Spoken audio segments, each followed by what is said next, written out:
Pagpangawat og motor sa Cagayan de Oro City nahuli kam. Suspect giling nadakpan sa kapulisan. Ang detalye sa report ni James Paulo Yap.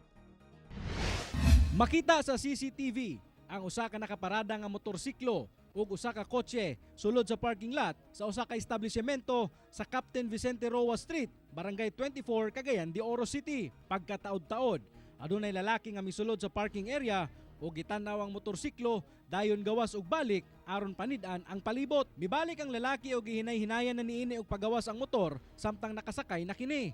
Maayo na lang kay nabantayan sa usa ka trabahante sa Patigayon. Pasimple sab nga misibat ang sospek sa operasyon sa kapulisan. Dakpan ang sospek nga nailhan nga si Russell Angelo Silot, residente sa Barangay Bulwa sa Cagayan de Oro City. Naay karnaping nahitabo o ato kining girespondihan sa atong mobile patrol o sakto gyud na kuha nato ang maong sospechado.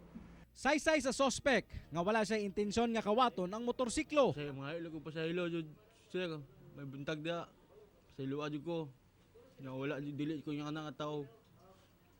Nga kato lang nga time mahubog lang kay ko. Wala ko kabalo sa akong gibuhat.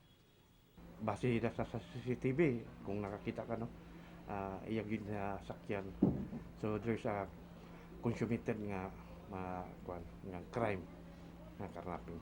Wala na mihatag pa og pahayag ang biktima apan gisiguro niini nga masilutan ang sospek. Kauban si Makoy Sempron sa kamera. Ako si James Paulo Yap para sa One Mindanao.